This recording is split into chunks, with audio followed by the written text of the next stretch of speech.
മാന്യ സദസ്സിന് നമസ്കാരം. ബഹുമാനപ്പെട്ട അധ്യക്ഷൻ, ആദരണീയരായ ഗുരുക്കന്മാരെ, എന്റെ കൊച്ചു കൂട്ടുകാരെ, ഈ ദിവസം ഇന്ത്യക്കാരെ നാം എല്ലാവരും അഭിമാനം കൊള്ളുന്ന ഒരു നിമിഷമാണ്.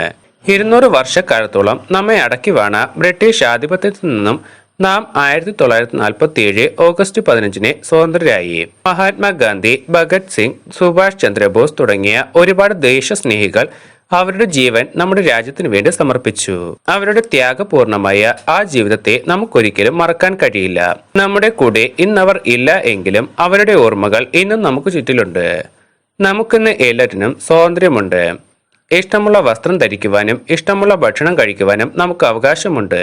വിദ്യാഭ്യാസ മേഖലകളിലും ശാസ്ത്ര സാങ്കേതിക മേഖലകളിലും ഭാരതം കൈവരിച്ച നേട്ടങ്ങൾ ഏറെ പ്രശംസനീയമാണ്. എങ്കിലും എവിടെയൊക്കെയോ ചിലയിടങ്ങളിൽ അഴിമതിയും ആക്രമണങ്ങളും ഇന്നും നിലനിൽക്കുന്നുണ്ട്. ഈ ദുഷ്ടശക്തികൾക്കെതിരെ ശബ്ദമുയർത്തുവാൻ നമുക്ക് അവകാശമുണ്ട്.